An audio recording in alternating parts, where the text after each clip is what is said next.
Non-conformances. Just the word alone can make people a little bit nervous, especially when preparing for an audit.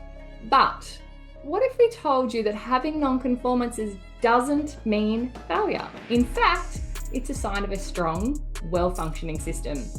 This week, we're diving into 15 non-conformances before an audit, and here is why that's a win. We're going to break down why logging non-conformances really isn't a red flag, but rather a more powerful tool for continual improvement. Welcome to Lead the Standard.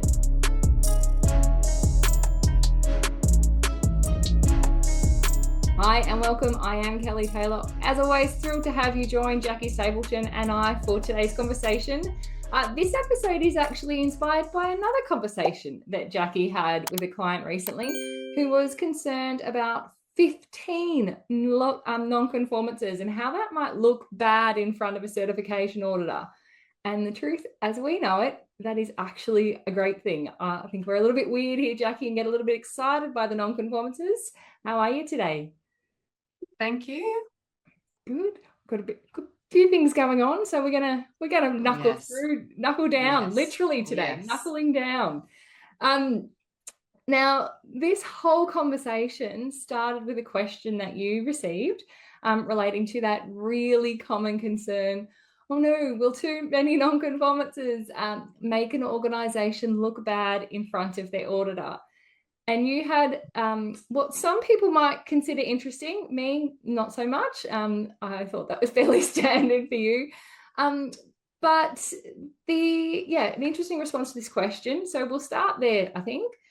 Why do you think that this is such a common worry?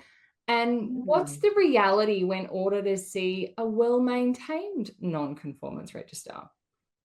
Yeah, it's interesting. You said something, what's the reality? But I suppose, the reality is that as certification auditors, we want to see non-conformances, and customer, I hate saying complaints, but feedback, because that means the system is being used as it should and it's transparent to everyone.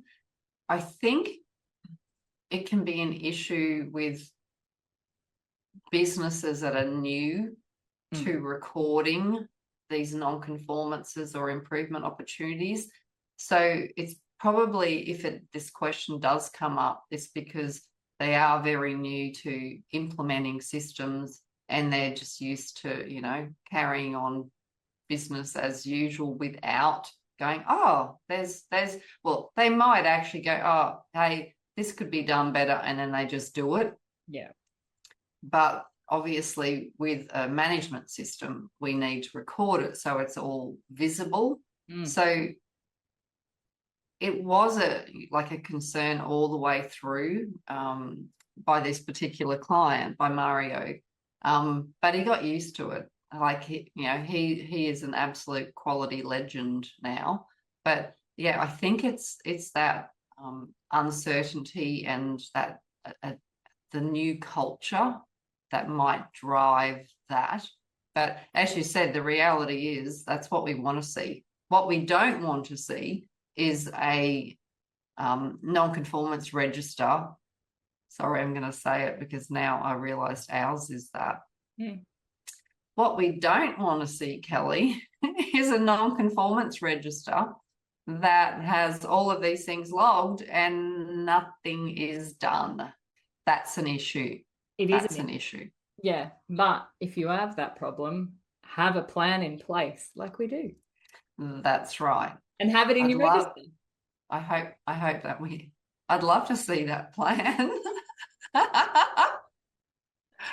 We have. So that's what we don't want to see. We don't want to see, whether it's a non-conformance register, improvement register, you can call it what you want, but it's a great place to put things. And, maybe in our case, we're a bit over enthusiastic and we put so much in there, but what's the point if nobody's doing anything about it? So that's the key thing. We're looking for, okay, great, you've recorded all these non-conformances. What are you doing about it? We need to see some movement. So that's the big thing. Did I answer your question? I think so. Let's get on to. Sorry, I've lost my train of thought there because Kelly's thinking, everyone. Kelly's thinking. I can see got her that brain ticking. going That's cluck, what I'm cluck, ticking cluck, cluck, down. and then it's sort of stopped. So Jackie's throwing me by answering my question in a different way to what I expected. Okay, so we've kind of talked about that, and I will get into, we've identified that it has been an issue at Atoll, and I've mentioned that we do have a plan in place, and Jackie wants to see that, and I'm going to explain all of that. Oh, this seems like we're having a meeting. Yes. And you're summarizing the actions of this meeting. Brilliant. Brilliant. I just want to clarify to everyone, sorry, Jackie and I are a little bit off today. There is a cyclone approaching, so we've both got lots of noises and distractions happening around us, but we were committed to this one because we're so passionate about non-conformances. So, and we wanted to get it done before the cyclone. So our brains are a bit all over the place. But yeah, I do feel a bit like Alfred is in my head at the moment. Albert, I don't know. Alfred. Every time I read something. Anyway, so we've talked about this. You mentioned again, it demonstrates transparency, continual improvement, and a commitment to quality. What I would love you to share with us, part of the newsletter this month, you came up with a non-conformance workflow model, which is much easier to say than the model that you've come up with the last couple of weeks. So thank you. Can you share a bit about that for us, please? Sure. And I suppose I'll lead into it to give you some background, and that'll give you some time to, sort your head out a bit, look out the window, check that everything's in place. Okay. The script. So, as Kelly and I talked about, like having non-conformances logged in your system, it doesn't actually make you look bad, you or the organization look bad. It makes you look credible, trustworthy, open, transparent. It shows that you are objectively and impartially actually reviewing your system, enthusiastically, obviously, because you're finding stuff. And you're not afraid to find these gaps. And then, most importantly, you're actually doing something about it. You're taking action to address them. So it demonstrates, as I said, transparency, continual improvement, your commitment to your management system. So like a well-maintained, I'll use that there, non-conformance register, it's not a sign of failure at all. It's a sign that your system is actually working as it's supposed to be. You're supposed to be finding stuff. You're supposed to be finding gaps. You're supposed to be finding improvement opportunities. That's a great thing. So I actually mentioned to the client when he asked me this, I said, I'd actually find it hard to believe that any certification auditor would see having 15 non-conformances in your register, would see it as a negative. In fact, they would be more concerned if there was nothing in there. I know I am when I ask, oh no, nothing's happened here. Everything's fine. Everything works as it's supposed to be. What? Really? So that puts some doubt in my mind, and I'm just going to go looking even harder because, that's not how it's meant to be. So if you're preparing for certification, or even if you're maintaining a system and you're having surveillance audits, don't be scared of your non-conformance register. Use it as your tool to demonstrate your improvement, your continual improvement. And that's clause 10.3 as well in the standards. So there's a few things like identifying and recording these non-conformances is really important. It's about, I suppose, maintaining your management system. So rather than seeing, and I say this quite a lot, even when I'm doing certification audits, you don't see non-conformances as failures. They're viewed as opportunities. Okay, so even I'm actually putting a presentation together at the moment around change paralysis. And change is the same. And change is non-conformances as well, because whoops, something's gone wrong. It will implement change. So change is good. So Kaizen, so Kaizen, so it's a common term in quality. It actually means change, good or better. So that's continual improvement. Mm. Yeah, so change, non-conformance, it's an opportunity to improve, okay? So to back that up, I sort of came up with this non-conformance workflow model because it illustrates this structured approach that I came up with, because I want to encourage you to be open, transparent, clear with your non-conformances. So I wanted to break it down for you all, so you're comfortable with it. So this workflow model starts at identification, obviously, and it goes through to fixing it, and I suppose the lessons learned as well. So by following this process, I hope that you can be comfortable in showing this transparency, some accountability as well. And it's all about those long-term improvements in your system. So as I said before, turning non-conformances, turning change, turning challenges into opportunities for growth. Now, I am going to go and break each of those down, Kelly, but we might put in the show notes. I know that you add these in our article for this. We shared a non-conformance report template. We did, yes. So that would be good to put in the show notes as well, so people can download it, because obviously that helps and supports the first part. Yeah. Right.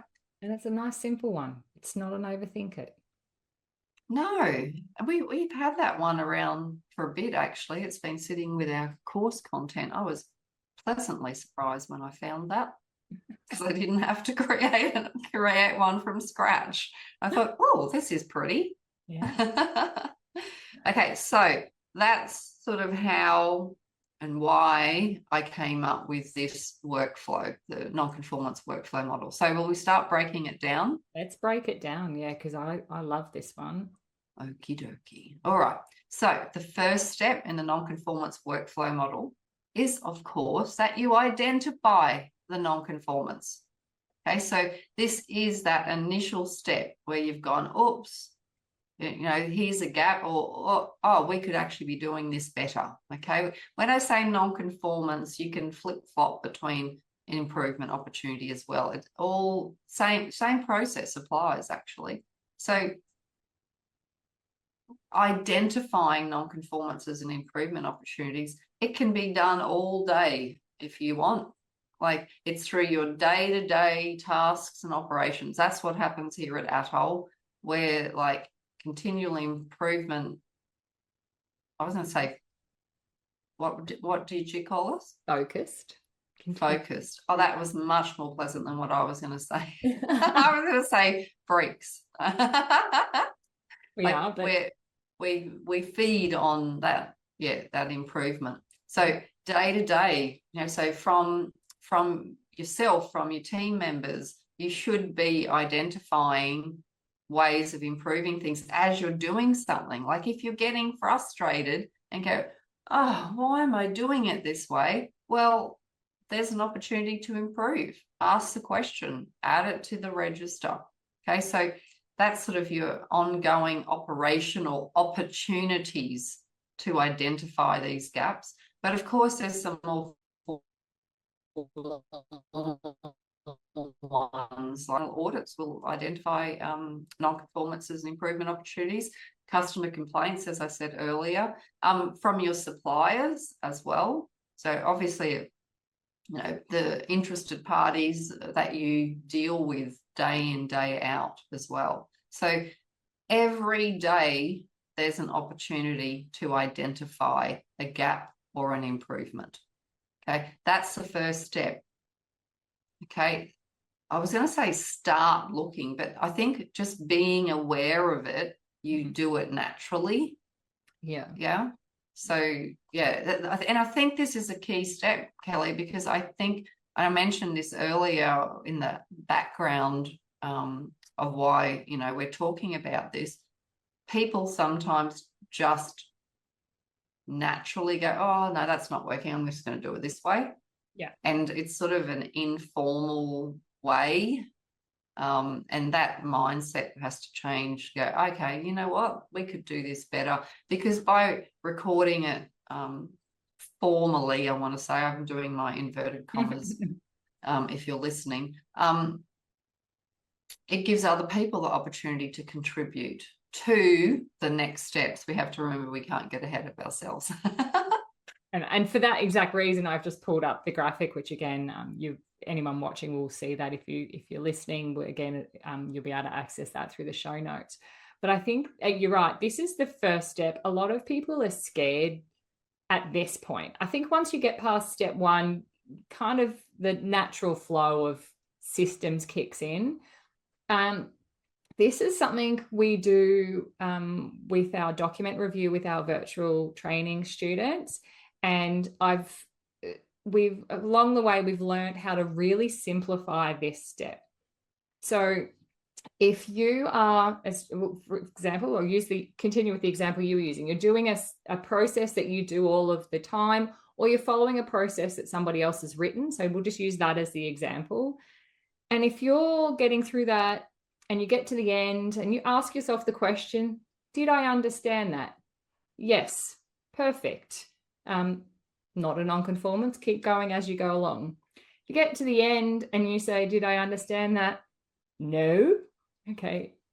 Non-conformance, write it down, add it to, look at step 2, okay, as we get to that. If you along the way, and this is kind of the gray area, but we have one student who simplified it this much, and I think it really helps. If you're working through and you start finding yourself asking questions out loud in your head, ahhing, if there is any element of doubt, then look, there's probably opportunity for improvement there. Might not be a non-conformance, but it's still worth putting in your improvement register or logging some feedback somewhere along the way, which we'll get to that at step 2. But for me, that was a real light bulb moment when she said, well, yes is yes, no is no. And I'm not sure we're leaning a little bit more towards no, but we'll categorize it. And I think if people start doing their job, as you said, continue doing what you're doing normally, but if you have the yes, no, maybe, not sure mindset, that will make this whole process just much less scary, less forced. I think you're not sitting there going, do I have a non-conformance? Don't I have a non-conformance?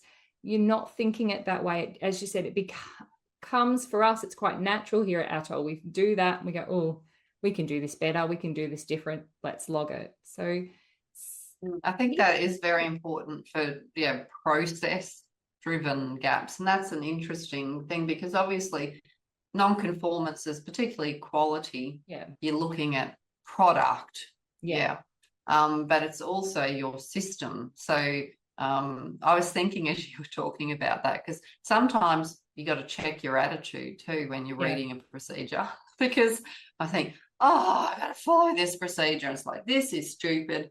And then my head is like, I have a negative attitude. It's like, oh, I've got to follow this dumb procedure, blah, blah, blah, blah. And then this doesn't make sense. You know how you're just not taking it in, and then you just go, just back the truck up, Jackie. Read it properly. And then you find, oh, yeah, sorry, that actually makes sense.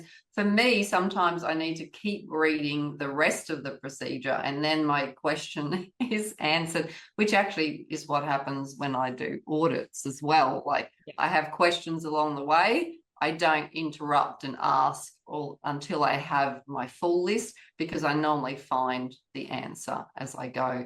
But when, say, if we're talking quality, so there are obvious non-conformances when it comes to product. One that I often use, and you may have heard me use this over the years, is, I don't know, if something something, a widget or a thingamy-bob, those things.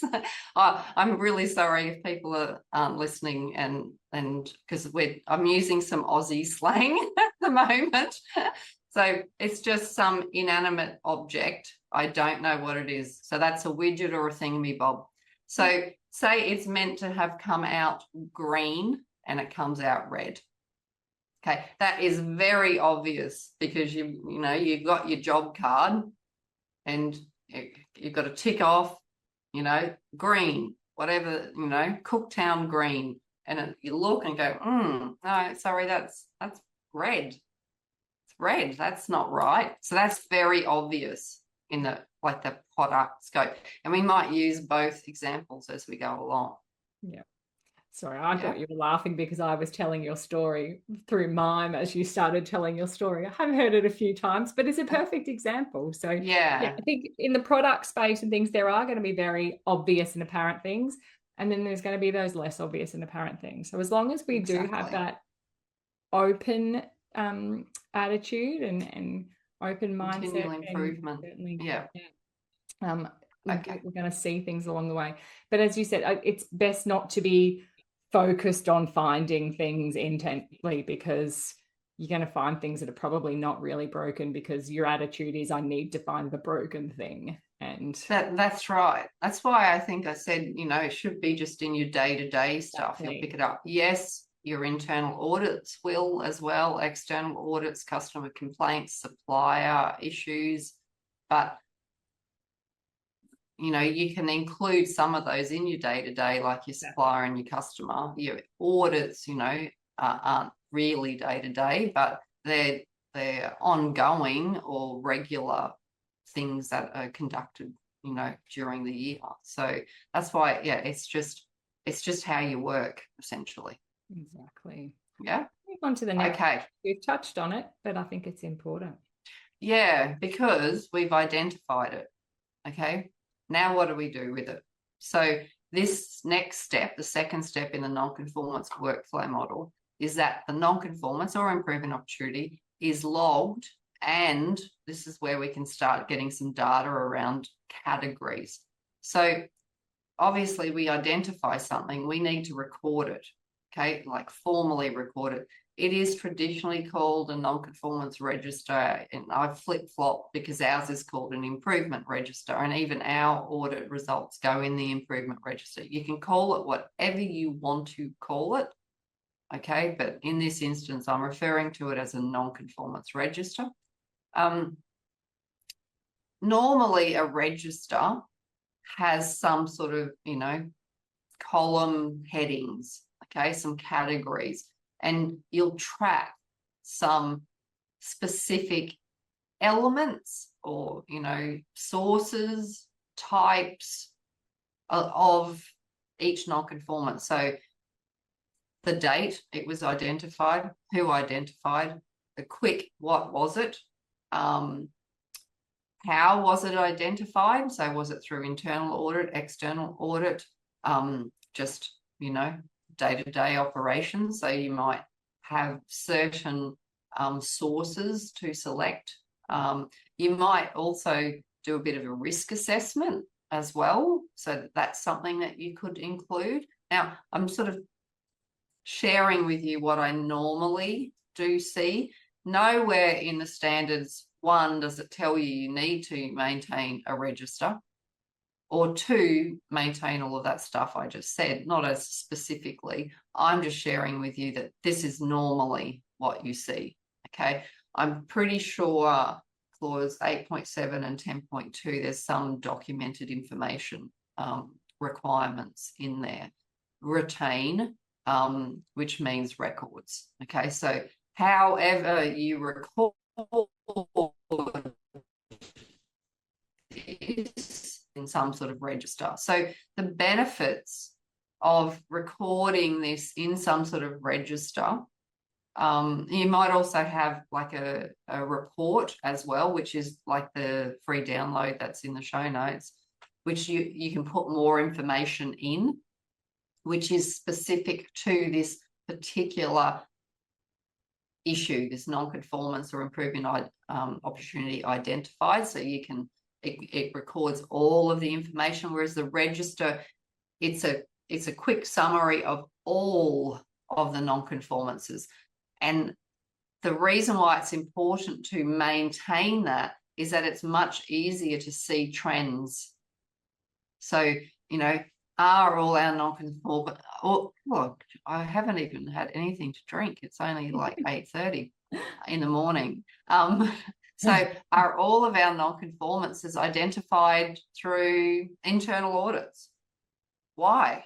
Why isn't anyone finding anything else? Are they all to do with OH&S? Are they all occurring at one particular location? So once you can fill out that non-conformance, you'll start to see some sort of trend. That's why it's great to maintain a register, because if you have every single one on a separate bit of paper, you might sort of get a feeling and you think, oh, maybe I feel like this has happened a lot. But, you'd have to go through each separate report, stick it in a register. You can filter each column, and you can start to get a picture of what is going on. You can manage the status. Actually, that's a good category to have. Yeah, the status. Yeah. So, has it started to be action yet? Is there a plan in place? Who's responsible for the action? Where is it at now? When was it closed out? When was it reviewed? Because you shouldn't really close it out until you've reviewed it and know that that corrective action is right. But I might be skipping ahead. But they're all the great categories to have. Can you think of others? I know I must have pinched some of yours then by the looks of your face. Yeah, so we highlighted before that we have historically had an issue of having a very enthusiastic approach to improvement opportunities and non-conformances. And Jackie and I did have, and I say Jackie and I'll come back to that. When the Atoll team was predominantly us, we did have a couple of other people here and there, but we were the two people mainly focused on those non-conformances and adding those improvement opportunities, etc., to our one register. And it became a real beast.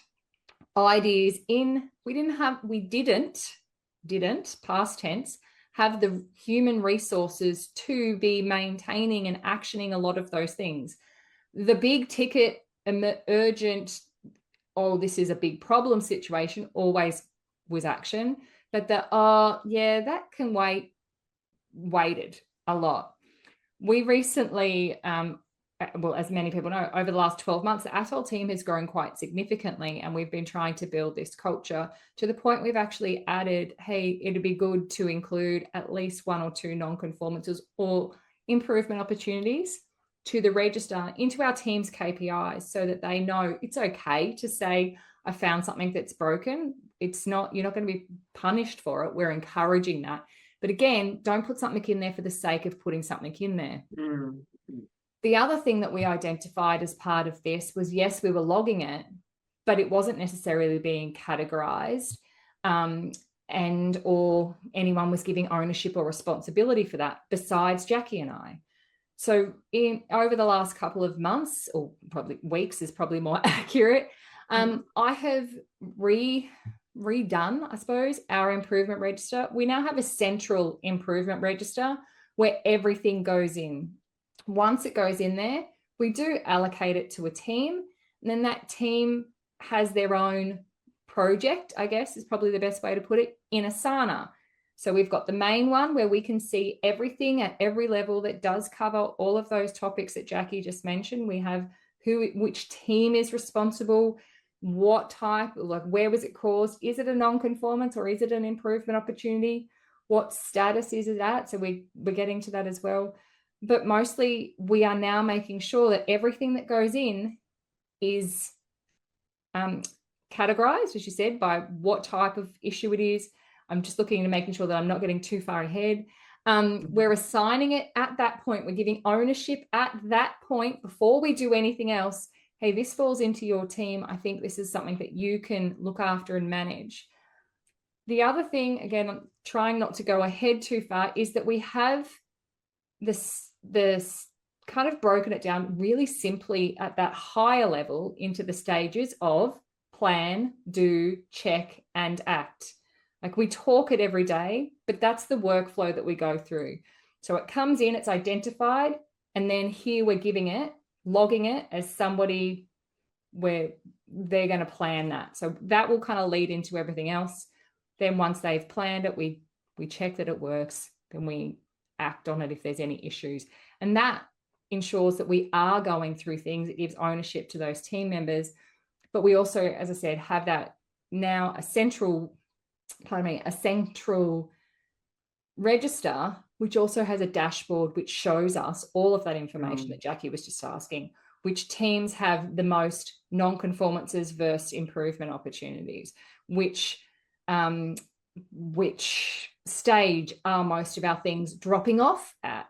Are they? So at a glance, we can see the trends and what's happening. Yeah, exactly. And it takes the responsibility off top management to look after everything. It ensures that the people who are out on the ground running are those that are finding the solutions and fixes to the problems that impact them.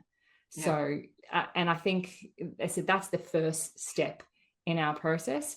It is a new process for us. And again, the improvement register itself is in our improvement register because we're still learning how to use this new system.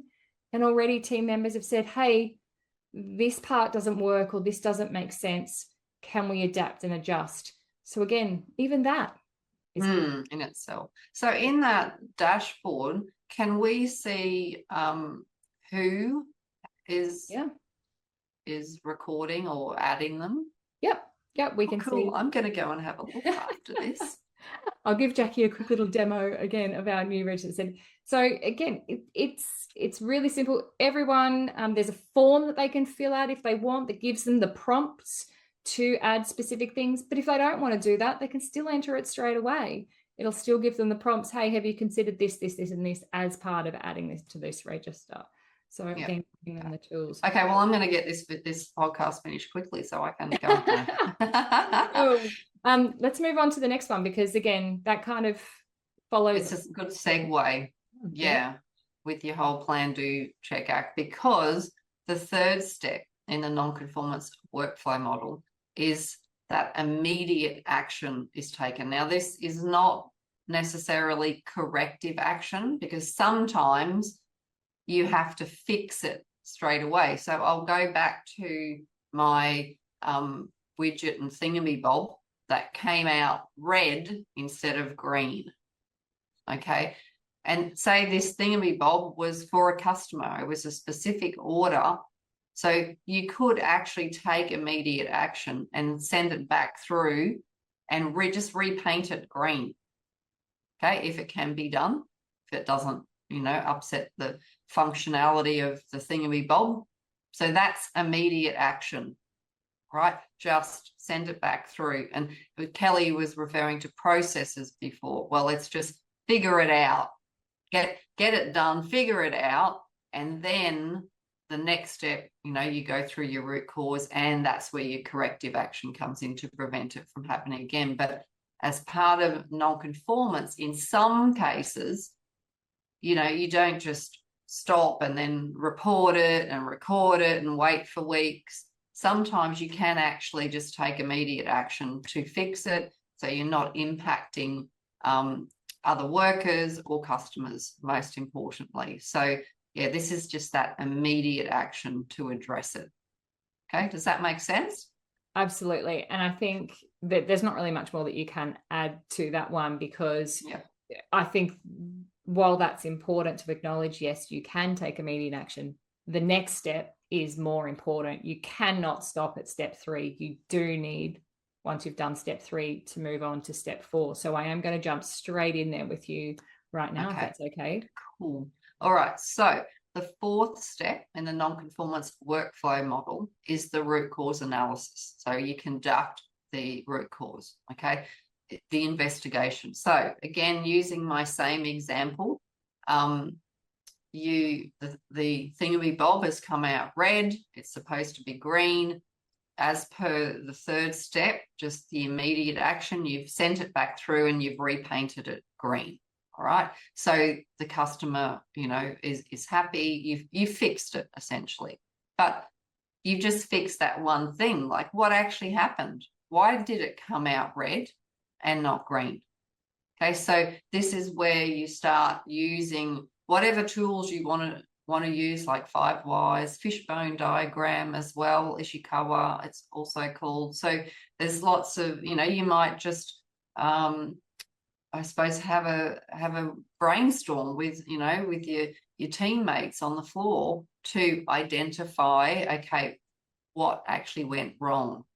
Okay, so I mentioned, I think this last week, there's something I was reading in a quality magazine called a pre-mortem. It's like, okay, yeah, just working backwards. How did this happen? Because obviously you don't want them to continue to put through the thingy bobs and they're just going to keep coming out a different color. You need to find out what actually happened. So this is that next step. Identify what the root cause was. Because, can I just go straight to 5, Kelly? Because it feeds straight into it. Yeah, I think so, because, and we can talk backwards. Yep, let's do exactly that. Both of them, yeah. So tie in. As I was saying, because it's important to do this root cause analysis and understand the problem, because you need to understand the problem to implement the 5th step, which is that your corrective actions. So your corrective action is implemented to prevent this from happening again where it happened and occurring elsewhere as well. You might have multiple sites with the same processes. So you're in the process of, like, I've understood the problem now. We've done a root cause. This was the issue. The labeling of the paint is incorrect. So that was the root cause. You discovered, the labeling. So that labeling could go all the way back to the supplier. It could go all the way back to a bill of materials. So it's something that it might step all the way back. So unless you fully understand what the issue was, which was the 4th step, you cannot successfully implement your corrective action. Okay, because what's going to happen is you can implement your corrective action. This is to prevent it from happening again. But if it happens again, you're going to cycle back to step 4, which is root cause analysis. Okay, you're not going to get out of that cycle. So that's why I keep saying you need to understand the problem. And look, sometimes that's a natural process. Sometimes you think, whoopsie, there's my dog. That's all right. We can't hear him today. Oh, you can't? Okay. My husband has gone to the rescue. I told you I couldn't rely on him to manage the dog. Not for the dog. I said that before we started. It's like, I've asked him, he'll just go, blah, blah, blah, blah. Okay, that's enough. So, hi, Lee. If you want to share anything about your husbands and their duties in the mornings, go for it. We'll do a root cause analysis and corrective action. So, as I was saying, sometimes it's okay to have that corrective action fail and not prevent it, because it just takes you back to that 4th step to truly identify and understand what's happened. And then you just come back again and then you implement a different corrective action, or you tweak it a bit. So these 2 just go in a cycle until you've actually got it right, which sort of feeds into the 6th step too, but I'll shut up now. Have a think about that. Yeah, and I think so you've talked about the product in that product kind of space, and I'll go back to our procedure-based system. And again, this here, I talked about the whatever it is, the non-conformance, the issue is identified. And that comes through to me as operations manager. And I look at that and I say, okay, this team or this person is probably the best to manage that from here. However, that team might start working on it and go, actually, we've taken some action, we've done a root cause analysis, and it's actually not really here that the issue is. And back. The right person to fix this is in this team or is this person. So the person completing the corrective action might not always be the person who is initially assigned responsibility of that, because once you do that root cause analysis, as you said, it could go right back. So in a procedural space, I'm going to use generically sales and marketing, because we all know sales and marketing have this wonderful love-hate relationship no matter what business you're in. And sales will tell you we're not getting enough leads because marketing aren't doing enough work. And marketing will say we're doing all of this stuff and sales aren't converting them. But if you do a root cause analysis and look at the data, somewhere along the way, you're going to find where that problem is, and there won't be that blame game. So again, the team that you initially assigned to investigate, you could think that that's where the problem is, but it could be much further along the chain, higher, lower, anywhere. And that person then becomes responsible for that corrective action and implementing that and making sure that that doesn't recur. So again, as you mentioned there, within our categories, we have just like non-conformances, we have, rather than major, minor, we do have low, medium, and high, and critical. Critical always gets action, but high, medium, and low. And then we have time lines, time guides based on those three categories, again, making sure that those corrective actions are in there. So we are quite specific. We do make sure it's measurable, time bound. We do have that accountability and document those resolutions. So I think that's important there to note, that it's not always what you think the corrective action. Absolutely. Yeah. And when you're explaining that, obviously there was a few more categories that you mentioned, which were in the second step. So you'll find, just like Kelly said, that your actual register will improve over time as well, because you'll be going, oh, I wonder about this. Oh, I'll just add it. And actually, I had that recently with a client. They had, and this goes along with what you were saying, Kelly, is in their register, top management were just coming along and going, oh, yeah, that's fixed, and then just closing it out in the register. Oh my gosh.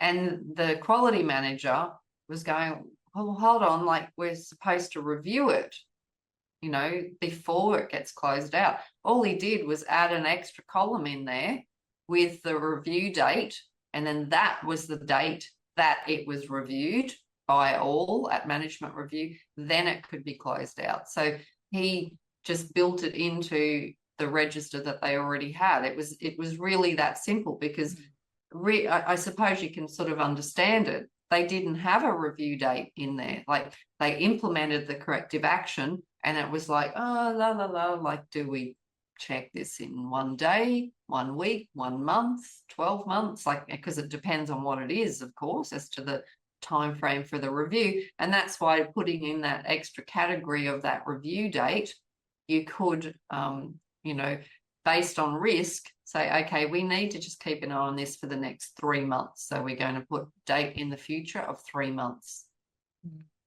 Yeah. I think. Sorry, mate.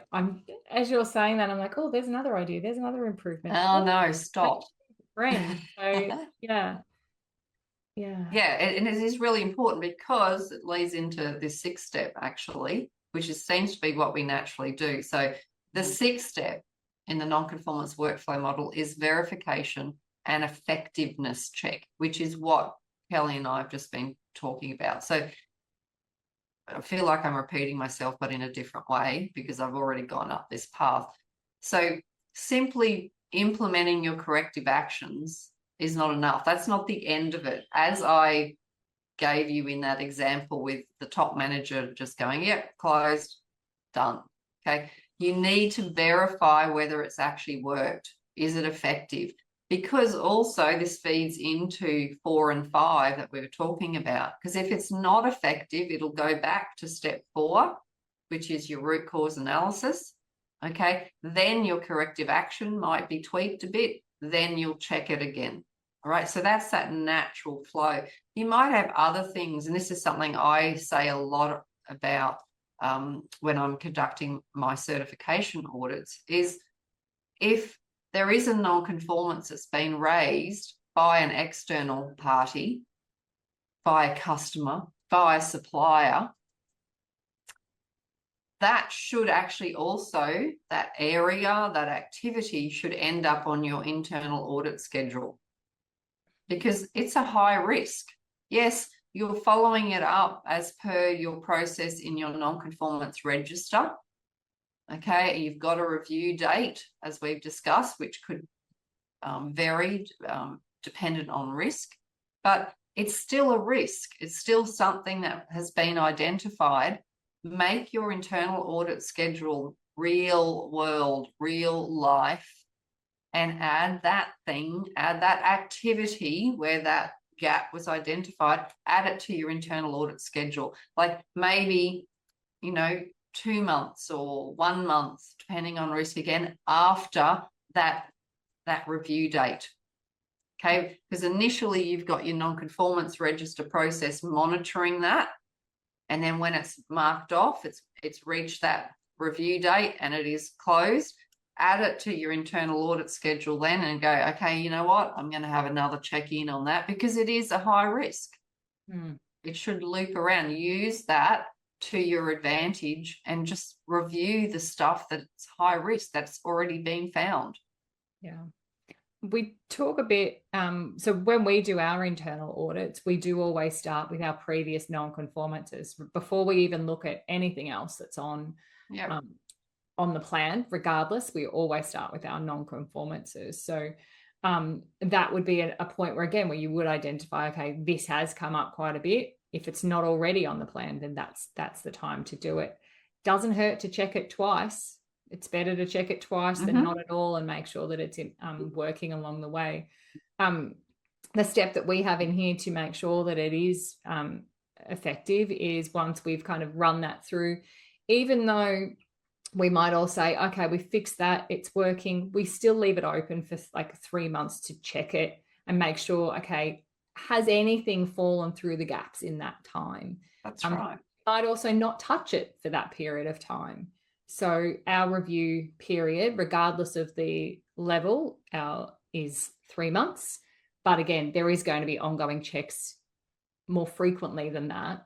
But that's just, we're not closing it until 3 months of activity and testing has completed. Yes. There we can confidently close it out based on effectiveness or ineffectiveness and start it again. And start again. That's right. And that's what this flow is. And possibly the diagram that I created doesn't actually replicate that, that process of, is it root cause analysis, corrective action, and verification. And there's 3 steps in there that you could cycle through before you get to this last one that we're about to talk about, which we sort of touched on already, which is the 7th step.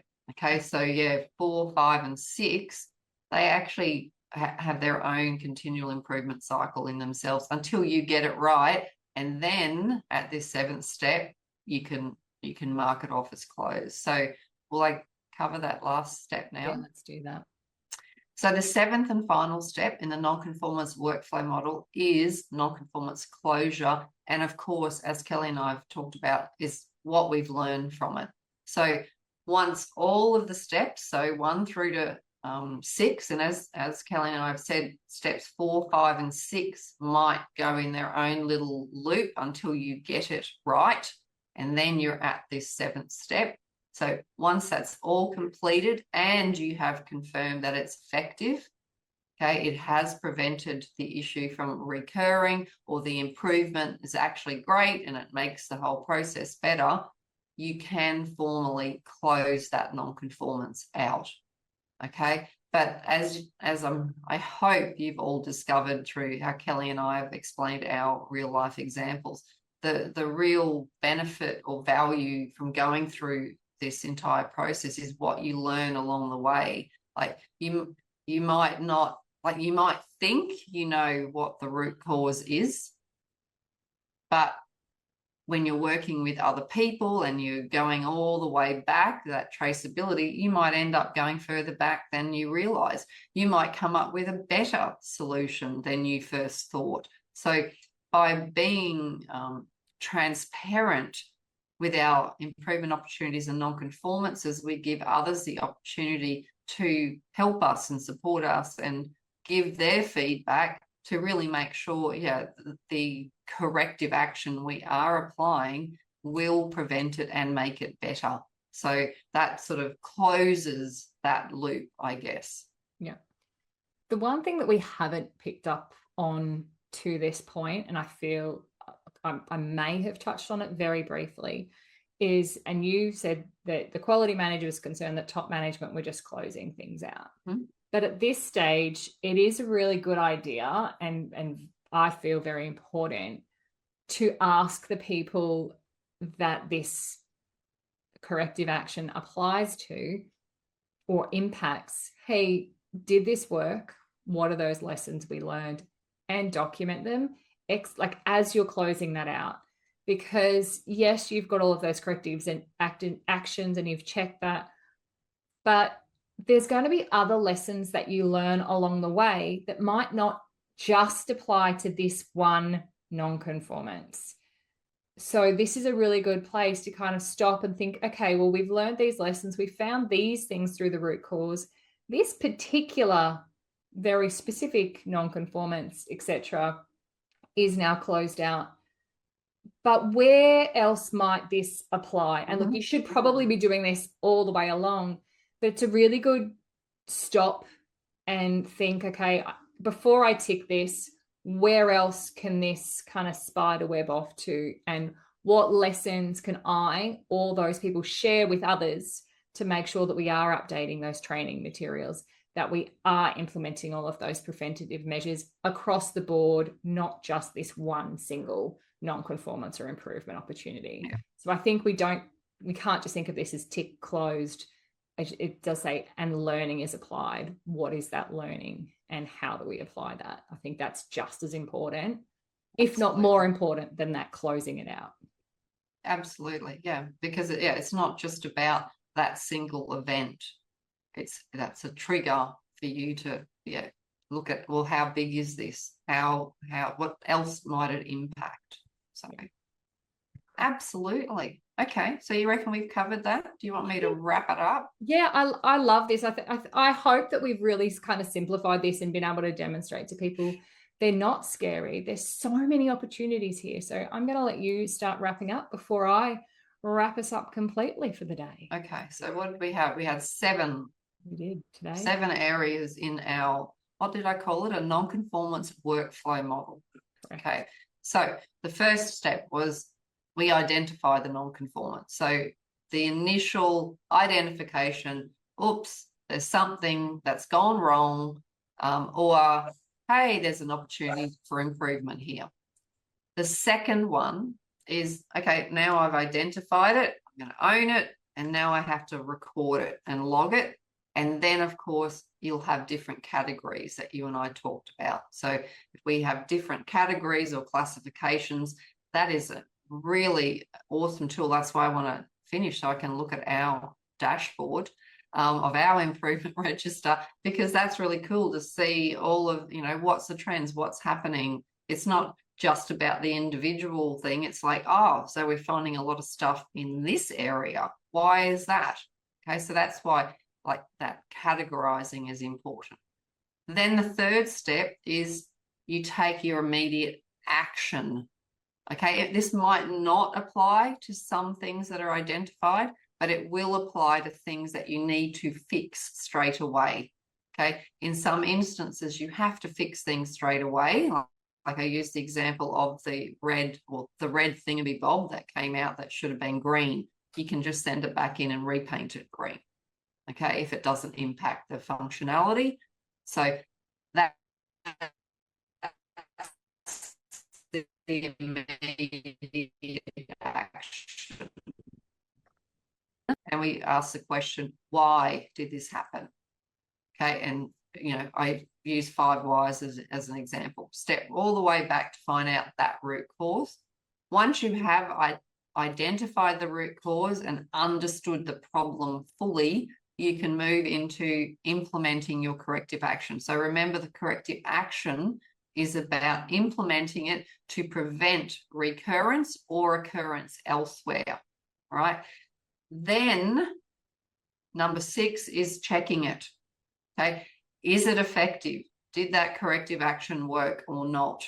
Okay, if it worked, you'll naturally go to step 7, which I'll cover shortly. If it didn't, you're going to loop back to the root cause analysis. Step 4, you're going to tweak your corrective actions. In number 6, you're going to check it again, and you're going to stay in that 4, 5, and 6 loop until your verification and effectiveness check comes up. Yep, we're happy with this. It's prevented it from recurring or occurring elsewhere. Then you can move to step 7, which is closing it out. And then, as Kelly sort of went through, it's about, well, what did we learn along the way? Okay, and I think, as Kelly rightly pointed out, we should be learning all the way through all of that, not just at the end. At the end, we might sort of combine it and go, well, where else does this apply? What did we discover? But yeah, we're learning all the way, essentially. So I hope that sort of wrapped everything up. But before I hand it back to you, Kelly, as always, I want to say stay curious, because that's my favorite word after consistency. And always lead the standard. By staying curious and leading the standard, you'll continually find new opportunities for growth and excellence in your career. Thank you, Jackie. That is a wrap for another episode of Lead the Standard. Today, I hope that we really reframed people's perspective around non-conformances, showing why they're not something to hide, but they are absolutely a powerful tool for continual improvement. Jackie, thank you as always for guiding us through this topic. My personal highlight this week was seeing those light bulbs go off to you about, actually, there's things that are changing here. But again, my brain going, as we were talking for the whole time, here's another improvement opportunity. Here's another improvement opportunity. So my personal takeaway, key highlight this week is pull back a little bit and rethink. Don't get too excited about them. Next week, we will be back with another insightful episode if we are not blown away before then. We are looking at stop micromanaging your ISO system and start leading with influence. So that's going to be an interesting one to look forward to. I can't remember writing that. Anyway. Well, I hope that that's the right one. Otherwise, I've just found another improvement opportunity for us in our podcast register. Thank you all, as always, for listening, for putting up with our chaos. Please do subscribe, share this episode, leave us a review. Until next time, take care and keep leading the standard. Bye for now. Bye.